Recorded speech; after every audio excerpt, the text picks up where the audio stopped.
was fun until all I had were bruises. I was just covered in bruises. I looked like I was a victim. I'm here with... I'm Vanessa, little monster, Demopoulos. That's me. You know, you are the first female fighter that I've gotten to interview. No, oh, that's amazing. Yeah. Yeah, let's go. Yeah. And are you really making coffee right now? For real? I f***ed that up timing. I'm so sorry. Is it just a latte? Is it espresso? Latte. We're almost done. It's okay. No, it's fine. We'll just okay. we'll put everything on pause for you. All Yeah. right, bye. Bye. Dude, you have such warm, infectious, happy, positive energy. Thank you. Where does it come from? I live this life. I wake up in the morning and I say thank you to myself, and I tell myself how much I love me, and then I get to go out into the world and spread it out to everybody else because I love so much. You know what they say? They say the people that have the most kind hearts and are the most compassionate have gone through the depths of fiery hell and have come out the other side and have realized that being kind and warm and compassionate and understanding and forgiving is one of the hardest things to do, but only people that have seen the devil have the capacity to do that. And I feel like that's you, because you are so f***ing nice. It's very unfortunately true, too, yeah. And you can f*** it up, too. Yes. I have seen the depths. You've seen the depths of fucking hell, man. Oh, my goodness. All right. So we met on extra rounds. We did meet on extra rounds. You have aggressive solo time, too? Oh, just the most aggressive solo time ever. I don't know what I'm talking about right now. Yes, I am a fight analyst for extra rounds, co-host with TJ DeSantis. And then again on 279. Yes. Yeah. I've interviewed you a few times.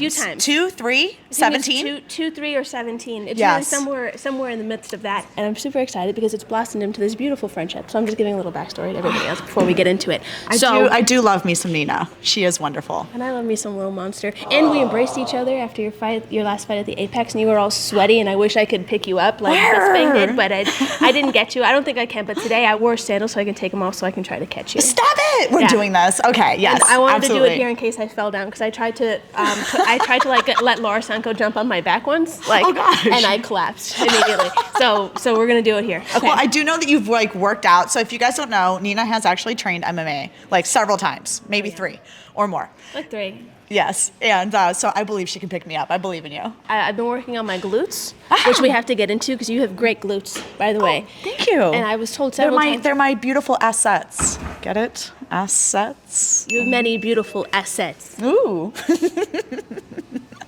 I did that for the algorithm. Thanks. Okay. I'm here for it. You're on a winning streak right now. I am on a 3-fight win streak right now in the UFC, one of the most elite promotions in the entire world, which makes me one of the best athletes in existence. Dude, you're like a walking positive affirmation. It's true. It's awesome. But it's really how I feel, though. I feel like I need to hop on this train because I'm the most self-deprecating person. You ever read The Secret? Yeah. I need to do some of that. Yeah. So pretend you're talking to your best friend. Okay. You can be a mean bitch with her, but at the end of the day, you would never, ever let her say mean things to herself. So you wouldn't say mean things to her, and just be your own best friend, girl. That's true. Yeah. I wouldn't say mean things. You know what? See? But a lot of girls say mean things to me. Not me. We're on the amazing. journey. Thank you. We're on the journey for finding a girlfriend. I volunteer as tribute. Okay. Speaking of great things and positive things, your dad said something to you that really resonated with me. And it was really simple. It was really effective. Yet it resonated with me deeply. He said, write down everything you wouldn't do for money. Mm-hmm. And at the end of your life and your career, you can look back at what you've done, and you would never have to sacrifice your dignity or self-respect. Yeah, that's absolutely true. Yeah, my dad definitely said that to me, and it resonated with me so much so, and that's why I can be this shining light and look at myself in the mirror and be so confident. Even going through the industry, which I went through, being a stripper for 13 years, I can definitely look at myself in the mirror and know that I know myself, I valued myself, I never compromised my morals and values for a few dollars, Yeah. And I'm really proud of that. which is why I wrote a book about it. Stripper Bible. The Stripper Bible. The Stripper Bible. No, and I resonate with that too. You know, here's the irony of it. I was in the car. I was fucking driving to Sephora today, and I was thinking about it, and I was like, you know what? This is kind of like the end of the stick. But at the end of the day, you're the one looking yourself in the mirror. You know, you're the one that's saying, I know the truth. And so a lot of people can form all of these speculations about you, and they can say like, oh, you know, you suck dick and get on your knees, you know, whatever. I don't know what they say to you, but they say that to me a lot. They say it to me all the time. Like, apparently I've sucked so many dicks and I get fucked all the time, but I don't like at all, never. That's never been the case. But at the end of the day, I look at myself in the mirror and I know the truth. Absolutely. So it's like you can have all of these morals and you can tell people I would do this for that, I wouldn't do that, or you can write them all down, and at the end of the day, people are going to say whatever they want about you. But you're the one that lays down to bed at night and can go to sleep saying, I didn't suck any dick today. Absolutely, yeah. And honestly, I feel like a lot of that stuff is projection too. Like, yeah, like they are mad at themselves for some reason and they want to take it out on you, and they don't even have any evidence to back anything up, but for some reason, you know, they want you to be the victim in their story, and that's fine. That's okay. You can feel how you want to feel, but I know the truth. Exactly. And, yeah, and I'm okay with that. You know, I feel like a lot of the times they look at your success or the things that you're doing and they want to be doing what you're doing. They want to be fighting in the UFC, or they want to be, you know, talking to their favorite fighters. But instead, the reality is they either haven't tried it, haven't worked hard enough, haven't put in the time. So they just sort of boil you down to, oh, the reason why she got these opportunities is because of the way she looks or she sucked somebody's dick. So since I'm not sucking anybody's dick, and this is me, since they're not going to suck any dick, or they're not like, you know, a female or whatever, it's usually like trolls, like male trolls in the comment section. They just want to say, you know what, I'm never going to have these opportunities because one, I'm not a female, and two, I haven't sucked anybody's dick, you know? Anyway. Well, that's definitely them devaluing themselves. I mean, a big part of my story is like to show you, like, it doesn't matter where you come from, like you can create greatness and you don't have to suck dick to do so. So that wasn't like normally a part of my story, but here we are. We're having this conversation, okay? We're having this it's true. We're having this conversation right now. We are having this conversation. It needs to be said. Because I interview a lot of male fighters, and a lot of times I'm like, did you suck to get here? And what is their response? They're like, no. And I'm like, well, me either, but no one says that about them. Right. Yeah. Oh, them. You know, I tried pole dancing. Oh, what? For fitness. Is this a real thing? No, it's real. So Are you I used okay? to. Did you hurt yourself? No, I used to. Okay. Are your Let's shins get all into right? it. I want to say maybe 6 years ago, I used to dance. Well, it was a dance studio in New York. I started pole dancing there for fitness because I was like, oh, I want to build my upper body strength and, you know, get into my inner goddess, you know, whatever. And so I tried it and I loved it, but it's very hard. And I was modeling at the time. I modeled for like 11 years. Give us a hair flip. There we go. Okay, yes. Oh, and vogue it out. So it was fun until all I had were bruises on the inside from gripping on my life. And I would get burned from sliding. I would get everywhere. Yes. But it was so much fun. I couldn't sustain that. I also modeled mostly lingerie, so whenever I would go into my agency for digitals, I was just covered in bruises. I looked like I was a victim. Yeah, pole dancing is really aggressive, and it's very painful, and it's extremely hard to do. It's very hard to do. It's very hard to do, which is why it's like when I do jujitsu, and like if I get a hold of you, like you ain't going nowhere. Because they're between your legs, and you just got that death grip on them. Yes! Like my whole entire life depended on me hanging on by like an elbow joint, you know, like 3 stories up in the air. Like it was craziness. I've seen some of your videos. They're wonderful. Thank you very much. Very elegant. Not to get into too much, but kind of, I'm obsessed with like, there's like a stripper TikTok, but it's all of the stuff that the dancers have in their purse. And I'm obsessed. I'll go on Amazon and I'll buy everything. From the body sprays to the lash brushes or the lotions. I don't know why, but Are you I'm in the right obsessed. profession? I don't know. I feel like there's something in you that's just like yearning and calling right now. Yeah, right? Like we should switch. You want to fight people? Yeah. You want to dance? Yeah. And fight people? Yes. Okay. You're living my dream. Oh, Well, thank you for that. That's super sweet. Well, because you never really see someone encompass everything.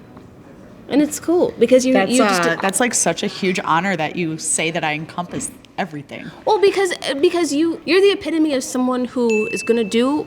You're like, I'm a woman. I'm gonna do whatever the I want to do. I'm not gonna compromise my morals or my values, but I'm gonna walk a very fine line because it is a fine line.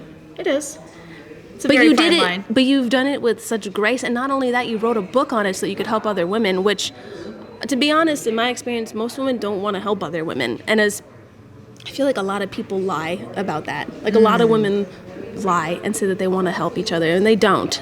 Yeah, my big thing, like, I need to be able to empower them because my dad helped me through the industry. So I really want to be able to help them, but it's unfortunate, like, not everybody wants to be helped. You know, some people think that they know better, and that's okay too.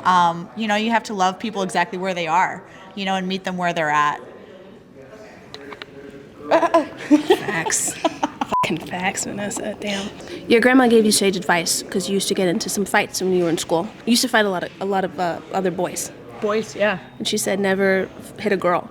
Yeah. And now you do that professionally. No, that's what I do professionally, yeah. So growing up, I was like that weird kid. I would just do like push-ups and sit-ups for no reason. And I was extremely strong growing up. So, and I was raised by my grandparents. And she said that if I ever hit a girl, that the girl would go to the hospital, we would get sued, we'd have to lose the house, and I'd go to an orphanage. So I was never allowed to hit a girl until I actually stepped into the ring. And it's, yeah, I mean, it's crazy how that came full circle, but that's what happened. Oh, she really traumatized you there. Yeah, I never put hands on a female. You know what's funny? My grandma said something to me similarly, but it was with mice. We had they bought me mice when I was younger, and the female it was a boy and a girl, and the girl got pregnant. But my nana told me that we were gonna have to cut her open with a fork in order to get the babies out, and that she wasn't skilled enough to do that. So that's why we had to bring them back to the pet shop. Oh my goodness, yeah, she definitely told you some lies right there. She traumatized me. Yes. But I feel like it's a similar like storyline that your grandma told you. I mean, mine wasn't that far off though. Like if I hit a girl, she probably would have gone to the hospital, and we might have gotten sued, and then I would have ended up in an orphanage. That's true, because in some states you can't. That's not even self-defense. You're a lethal weapon, Vanessa. I'm violent. Oh, is there anyone from your dancing days that you would want to up now? No. No. Okay, moving on. Do you feel like being an analyst, analyzing other fights and moves and sequences and stuff, does that help you in your own fighting? Incredibly so, yes. I get to look at the fights from like a totally different platform, like a different mindset. I get to see them like as an analyst, break them down, see what someone's path to victory would be, see what someone's path to defeat would be. And so now like as a fighter, when I study film and when I look at tape, I get to really like see things from like a different perspective. It's amazing. It's totally transformed the way that I look at fighting. You ever overthink it when you're in there? Nah. You just be living. You just be doing that shit. Dude, I'm killing it, man. No, because I know a lot of fighters don't even watch fights, and to me that's so crazy because I'm so obsessive, like with certain, like I need to know, like what's happening, what's going on. Especially if I was a fighter, I would be watching like my opponent's every move. Okay, what are some of your red flags? Well, okay, so Perfect. Okay, what's your favorite song to dance to? I don't know. Yeah, you suck at this. I got you a gift. Okay, well, this is for you. This is from my collection, but I hope it fits you. And I got you a t-shirt too. Thank you. I actually bought one of your t-shirts, by the way. I did buy one of your shirts. Yes, I have it at home. You can tell where to get your stripper Bible. It's on my Shopify store. Where's the Shopify store? It's in the link in my bio. I went to the link in your bio. Oh, I don't know. Maybe it's just not apparent enough. Okay, link in her bio on Instagram, right? Yes. Oh, these are for you. I was going to take them out because you used to have. Okay, because I have. Thank you. I love pink hair. You are so And you had pink hair. sweet. Oh, this is purple. It smells so good. Purple Kush by Boy Smells. Thank you. You gotta smell it though. Remember when you had pink in your hair? Now it looks so beautiful and blonde. Thanks. But this is my There's favorite still a brand. little bit of pink There's still a in little bit of there. pink right Yeah. here. It's just a pigment, so it washes out. Oh, okay. Yeah. So if you ever want to go back to pink, I thought it was cool because I love that. I love pink in my It hair. was my favorite. When I had pink hair, I used it all the time. Thank you. Smell this. Girl. Right. Isn't that good? It's You're called like Purple huffing Kush. the box. It's called Like, Purple Kush. I thought it smelled so you're good. like fully inhaling this thing. Anything else? Yeah, be amazing. Okay, amazing. live your best life. your best Understand that you are freaking awesome every single day that you wake up. You are the best person ever. And be the best person ever. Be intentional about your life. Yes. We love you. We love you.